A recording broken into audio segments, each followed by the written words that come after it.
Did you know that Gandhi almost became a Christian?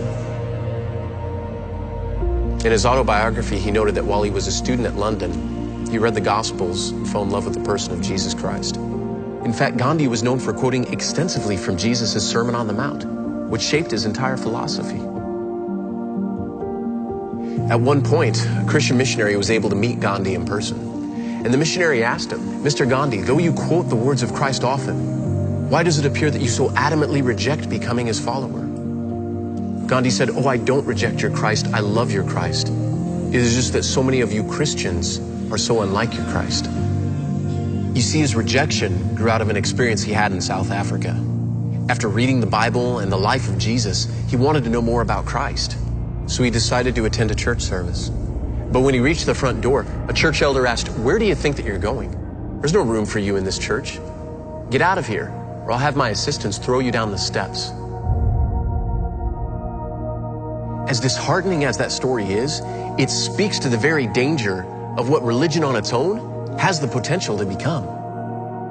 Religion can be beautiful, or it can be a monster. It can feed the poor, or it can feed one's sense of self-righteousness.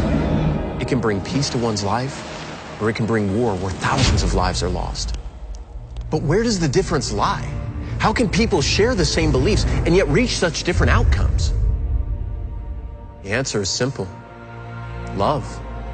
No set of programs, rituals, customs, or traditions can ever replace the very nature of God himself. Without the love of Christ flowing out of us, we become nothing more than an empty shell of what we were meant to be. See, when we forget love, we bankrupt our own words, making them hollow and meaningless. The Bible says if you do not have love, then you've become a noisy gong or a clanging cymbal. In other words, you're just making noise. Even if what you're saying is true, no one is going to listen to you. Jesus demonstrated for us that true love is built on two pillars, grace and truth. But when you remove either one of them, then it doesn't work. Love is this beautiful dance between the two of them, with them both intertwining one with another. The truth is that Gandhi wanted and needed Jesus, but hatred and contempt were shown to him instead of grace. Thus, one of the pillars was removed, and the entire gospel message collapsed to him. Understand this, truth alone makes a person legalistic and self-righteous, where it becomes all about do's and don'ts, or thinking that you're more holy than others because of the way that you live. Conversely, grace alone becomes deception and moral compromise, where anything goes. You can make your own truth, and anyone who disagrees with you is being judgmental or hateful. But neither is sustainable.